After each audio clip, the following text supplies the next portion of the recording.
Allora Marco, grande giorno è arrivato, ufficialmente abbiamo il candidato della Lega qua a Chioggia, Marco Dolfin, aveva già corso la volta precedente, l'altra volta diciamo, mi permetto, era una candidatura forse più di servizio, certo, che di, diciamo così, anche se è arrivato il primo dei non eletti l'altra volta.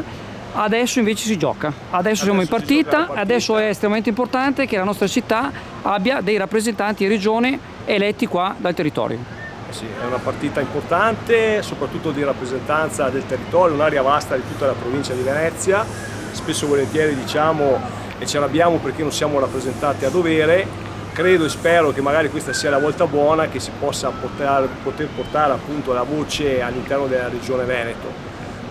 Sia chiaro, non si andrà con la lista della spesa o andare battendo i pugni, ma nelle discussioni, nelle tematiche, nei ragionamenti che riguardano il nostro territorio noi dobbiamo essere presenti, dobbiamo essere consapevoli del territorio, della rappresentanza e dunque pertanto portando avanti l'istanza appunto di quest'area vasta del territorio della provincia di Venezia e soprattutto la parte sud della nostra realtà. A proposito della parte sud, sappiamo che hai tra virgolette una collega che è la signora Turatti di Cavarzare. Ilaria Turatti, a breve ci vedrete anche così insieme, in modo tale perché correremo appunto in sinergia, visto che c'è la possibilità di dare la doppia preferenza uomo e donna e dunque lavoreremo insieme per rappresentare al meglio questa parte del territorio e fare appunto quella sinergia importante imprenditoriale da una parte e politica anche dall'altra e dunque per cercare al massimo di concretizzare e di avere un ampio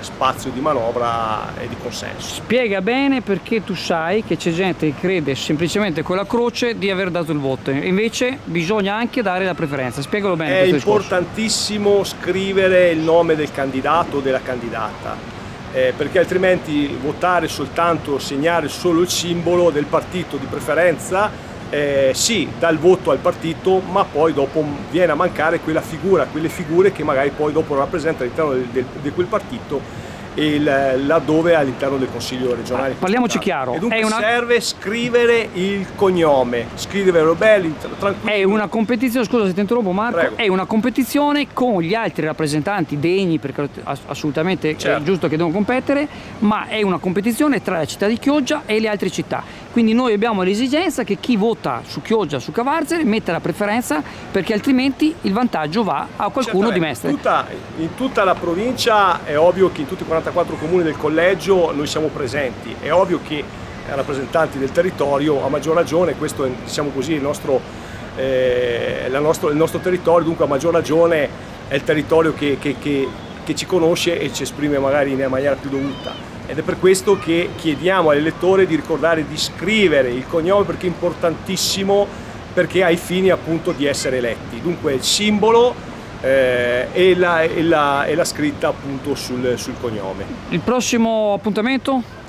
In settimana ormai abbiamo cominciato, la macchina ha cominciato a correre, a breve ci sarà appunto gli incontri e anche l'esposizione anche del programma e dunque anche la presentazione ufficiale sia mia che anche della collega, in modo tale che anche la cittadinanza possa essere da una parte invitata, dalla parte anche conosca le persone in maniera più diretta. Ricordando appunto Zaia presidente, Lega e scrivi Dolfin e Turatti in questo caso.